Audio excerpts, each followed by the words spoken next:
आज हम विचार दर्शन में एक नई बात के साथ उपस्थित हुए। वह बात यह है कि कोई बात या चीज़ पुस्तक में लिख देने मात्र से सही नहीं हो जाती है। वही बात या चीज़ पुस्तक में लिखे जाने से सही होती है, लिखी हुई जो बात या चीज़ किसी बात या चीज़ का वास्तविक एवं यथार्थ वर्णन करती है। पुस्तक में ईमानदारी से अगर देखा जाए तो वह किसी बात या चीज़ का वर्णन करती है। अगर पुस्तक में कोई ऐसी चीज़ है जो किसी बात या चीज़ के वास्तविक एवं यथार्थ स्वरूप का वर्णन करती है, जिसे कि प्रमाणित किया जा सकता है और जांच परख करके सच्चाई को जाना एवं समझा जा सकता है, वह चीज़ पुस्तक में लिखी गई सही होती है। दूसरी चीज़ वे सत्य के रूप में स्वीकार की जा सकती हैं जो चीज़ें जांच परख का विषय होती है, मानव द्वारा तर्क के माध्यम से, विचार के माध्यम से, समझदारी से एवं अंतःकरण के माध्यम से, बुद्धि के माध्यम से जिस चीज़ की जांच परख की जा सकती है और जिसकी सत्यता असत्यता का निर्धारण किया जा सकता है, वह चीज़ें भी अगर जांच एवं परख से प्रतीत होता है कि जो बात लिखी गई है वह वास्तव में सत्य है, तो उसे सत्य के रूप में स्वीकार किया जा सकता है। अन्यथा कोई बातचीत पुस्तक में लिख देने मात्र से सत्य नहीं हो जाती है। जो लोग किसी पुस्तक में, चाहे वो धार्मिक हो या अधार्मिक हो, केवल पुस्तक में लिखा होने मात्र से किसी चीज़ को सही मानते हैं और उसके लिए मारपीट करते हैं तथा उन्हें लगता है कि अमुक पुस्तक में लिखी गई बात ही सत्य है, और इसके विपरीत जो दूसरी पुस्तकों में बात लिखी गई है या किसी दूसरे द्वारा बताया जा रहा है वह गलत है। यह एक प्रकार का मानवीय अज्ञान होता है। मानवीय अज्ञान हमेशा मानव के लिए दुख एवं पीड़ा का कारण बनता है। इसलिए जब भी मनुष्य को यह जानने की आवश्यकता हो कि जो बातें पुस्तक में लिखी गई हैं वास्तव में वह सत्य हैं या नहीं हैं, तो इसके लिए मनुष्य के लिए यह जरूरी होता है कि वह देखे कि पुस्तक में किस बात एवं चीज़ का वर्णन किया जा रहा है। अब पुस्तक में उसे यह देखना चाहिए कि पुस्तक में जिस बात या चीज़ का वर्णन किया जा रहा है वह वर्णन उस चीज़ के अनुरूप है या नहीं है, या उसका यथार्थ एवं वास्तविक स्वरूप का वर्णन कर रहा है नहीं कर रहा है। दूसरी बात यह है कि इसकी जांच परख करके सच्चाई को जाना जा सकता हो।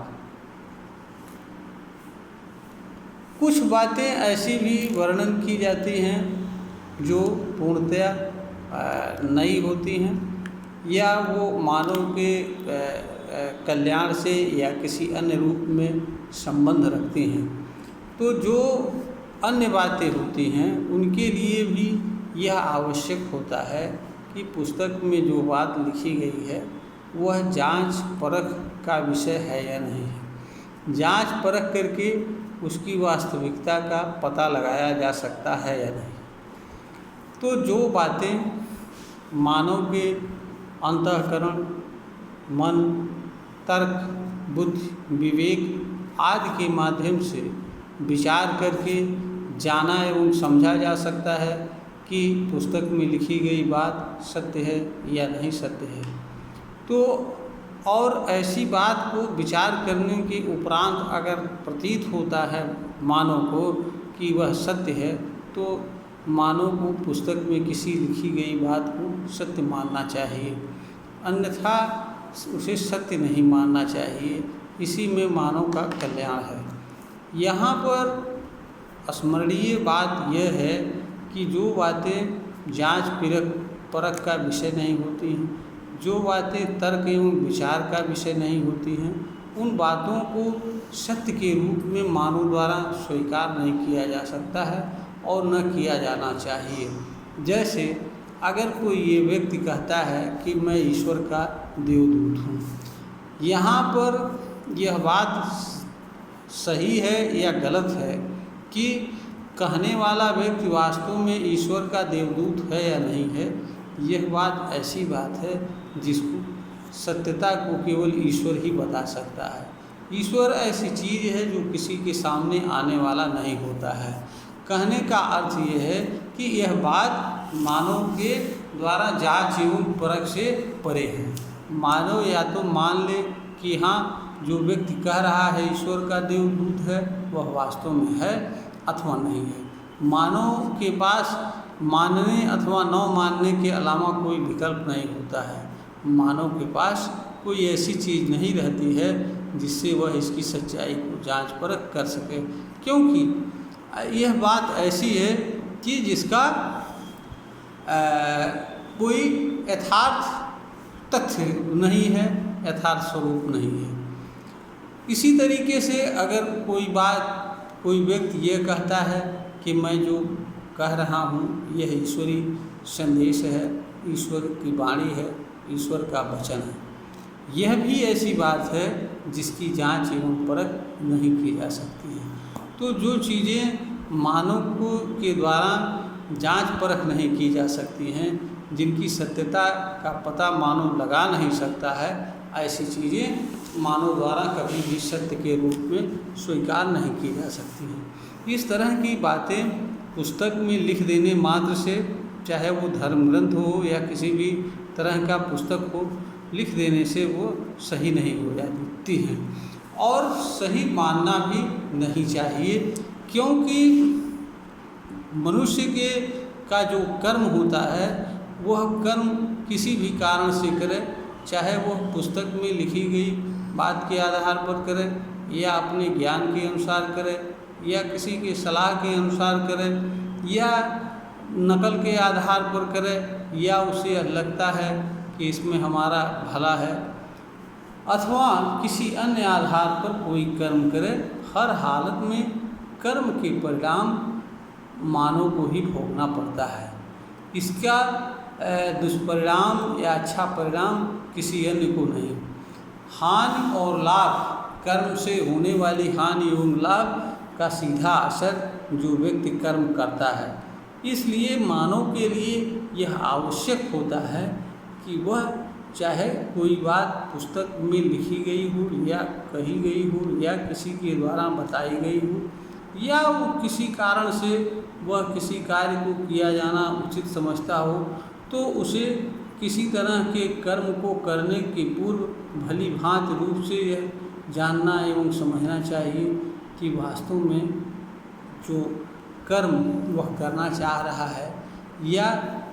जो कर्म किसी किताब में बताया गया है या बताया जा रहा है वह वास्तव में उसे करना चाहिए या नहीं करना चाहिए, तथा उसके करने एवं न करने का से लाभ अथवा हानि क्या होगा। आज चीज़ों पर विचार करने के उपरांत अगर मानव को यह प्रतीत होता है कि मानव के द्वारा पुस्तक में लिखी गई बात सत्य मानने योग्य है तथा उसके अनुसरण में जो कर्म आवश्यक बनता है उसे किया जाना आवश्यक है, तो मनुष्य को पुस्तक में लिखी गई बात को सत्य मानना चाहिए तथा उस बात के माध्यम से जो कर्म संबंध रखता है उस कर्म को अगर मनुष्य उचित समझे तो मानव द्वारा कर्म को करना चाहिए, अन्यथा नहीं करना चाहिए। जो बात मनुष्य जांच परख न कर सके, जिसकी सत्यता असत्यता का निर्धारण न कर सके, उस बात एवं चीज़ को मनुष्य सत्य के रूप में स्वीकार नहीं करना चाहिए और न मानना चाहिए और न ही ऐसे बात एवं चीज़ के संबंध में कोई कर्म करना चाहिए। हाँ, विश्वास अगर किसी चीज़ का है तो वो विश्वास के आधार पर कर्म कर सकता है, मान सकता है, किंतु यह हमेशा याद रखना चाहिए कि विश्वास ज्ञान आधारित नहीं होता है, हो सकता है नहीं भी हो सकता है। तो ज्ञान सत्य नहीं, वो हमेशा यह मानना चाहिए कि विश्वास का सत्य असत्य से कुछ भी लेना देना नहीं होता है। विश्वास सत्य भी हो सकता है, गलत भी हो सकता है, असत्य भी हो सकता है, क्योंकि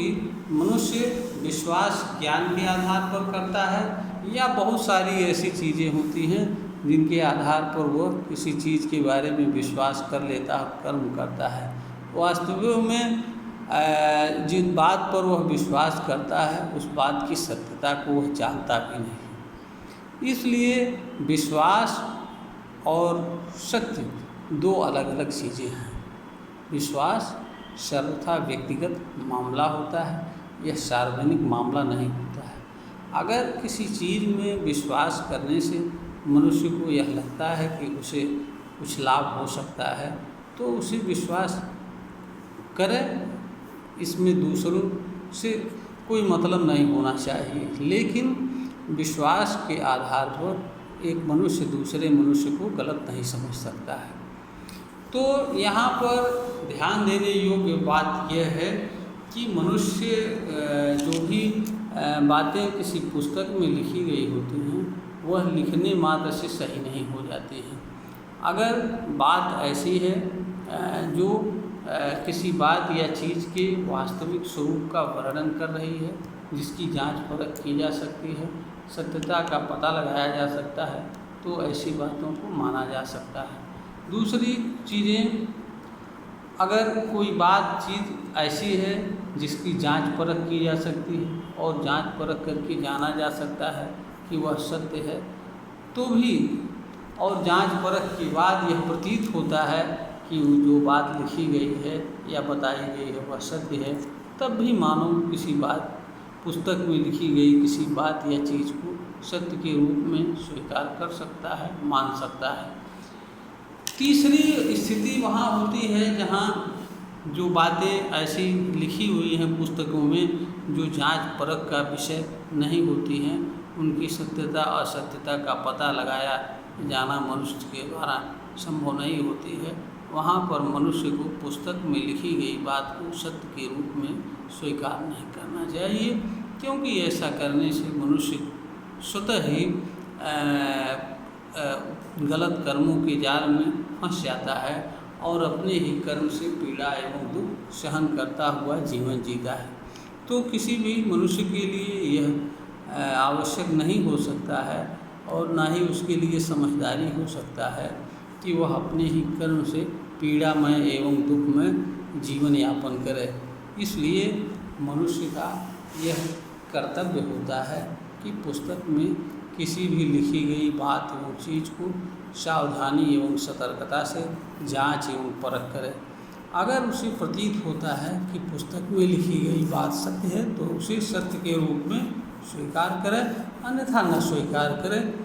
यह वीडियो ज्ञानवर्धन हेतु बनाई गई है, प्रेषित की जा रही है। अगर श्रोता को ज्ञानवर्धन के योग्य प्रतीत हो रही है तो इसे लाइक करें, शेयर करें और सब्सक्राइब करें।